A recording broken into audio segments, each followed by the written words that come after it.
Hello everyone, good morning. বলক আজি তেতেলীৰ লগত বিলাহী লগ কৰি পেলাই মাছৰ আঞ্জা এখন বনাও। আৰু পিনে মাছখিনি মই নিমখ হালধি সানি লৈছোঁ। মাছত কণীও হৈছে দেই। এইখিনি কণী মাছৰ মাছখিনি নিমখ হালধি সানি লৈ এতিয়া কেৰাহী এটাত তেল বহাই দিছোঁ আৰু এতিয়া এপিচ এপিচকৈ মাছখিনি প্ৰথমে ভাজি লওঁ। আৰু মাছখিনি একদম মুচমুচীয়াকৈ ভাজি লৈছোঁ দেই, কাৰণ মুচমুচীয়া চবৰে মাছ ভজাৰ পদ্ধতি অলপ বেলেগ বেলেগ হয়। কিছুমানে আধা ভজা কৰি ভাল পায়, কিছুমানে মুচমুচীয়া, ময়ো তেনেকুৱাই। আৰু এইপিনে মাছৰ কণীখিনিও ভালকৈ ভাজি উঠাই ল'লোঁ আৰু সেই একেটা কেৰাহী এতিয়া মই ব্যৱহাৰ কৰিম। আৰু এয়া মাছখিনি ভজা হোৱাৰ পিছত অকণমান আৰু এয়া তেল দি দিছোঁ। তেলখিনিত এতিয়া এইফালে বিলাহী আৰু পিঁয়াজ কাটি লৈছোঁ। এইখিনি অকণমান এতিয়া ভাজি ল'ম।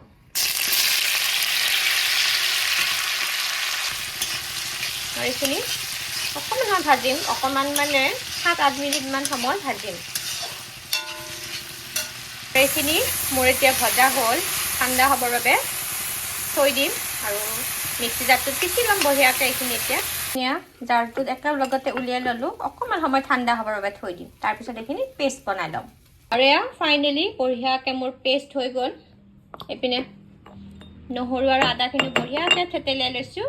গেছৰ জুই জ্বলাই কেৰাহী বহাই দিলোঁ। ইয়াত এতিয়া জোখমতে মিঠাতেল দিম আৰু প্ৰথমে 2টা ইলাচি,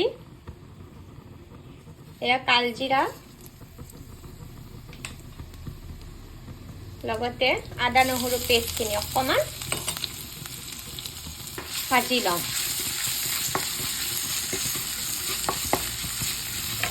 এয়া আদা নহৰুখিনি ধুনীয়াকৈ ভজা হোৱাৰ পিছতে ইয়াতে এতিয়া মই এই যে পিচি ৰাখিছিলোঁ, মানে মিক্সিত পেষ্ট বনাই লোৱা বিলাহী আৰু পিঁয়াজখিনি দি দিলোঁ। আৰু এইখিনি এতিয়া ভালকৈ আৰু একবাৰ লৰাব লাগিব, মানে এইখিনি ভাজিম আৰু।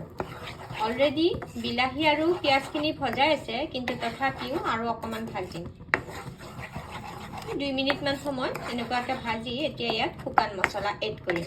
প্ৰথমে ইয়াত নিমখ দিছোঁ জোখমতে, ৰেড চিলি পাউডাৰ, হালধি মই আগতেও ব্যৱহাৰ কৰা নাছিলোঁ, আৰু এয়া ধনিয়া পাউডাৰ। এতিয়া বাছ গোটেইখিনি ভালকৈ আকৌ মিক্স কৰি ল'ম, যাতে বিলাহীৰ পেষ্টৰ লগত শুকান মছলাখিনি ভালকৈ ভজা যায়, মানে লগ হৈ যায়। অকণমান কচুৰি মেথিও দিছোঁ। এইখিনি ভাজা গ'লে বৰ ধুনীয়া লাগে। কচুৰি মেথি দি পেলাই ট্ৰাই কৰিবচোন। কচুৰি মেথি দিয়ে এয়া চেনিও দি দিছোঁ অকণমান সৰু চামুচেৰে। চেনিখিনি যেতিয়ালৈ মিক্স হয় 1 মিনিট আৰু বৰ বেছি 1 মিনিটমান সময় চেনিখিনি দিয়াৰ পিছত ভাজি ইয়াত এতিয়া পানী এড কৰিম। মিক্সিৰ বাতিটো অখালি পেলাই পানীখিনি দিছোঁ মই। এয়া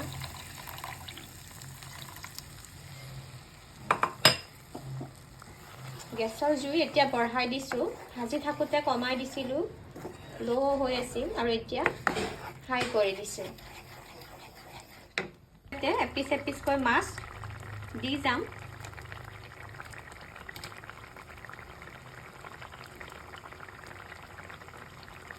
লগতে ইয়াত 2 ফুটা মই তেতেলিও দিছোঁ, মানে টেঙাটো অকণমান ভাল লাগিব। বিলাহীৰ লগত তেতেলি বৰ সোৱাদ লাগে।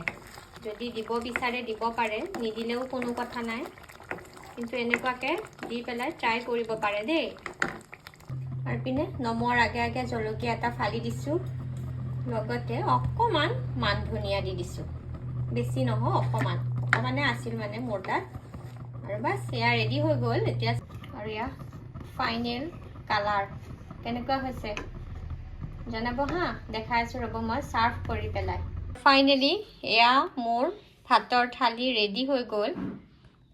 ভিডিঅ'টো কেনেকুৱা পালে জনাবলৈ একদমেই নাপাহৰিব। লগ পাম আকৌ আন এটি নতুন ভিডিঅ'ত। আজিলৈ আহিছোঁ, বাই।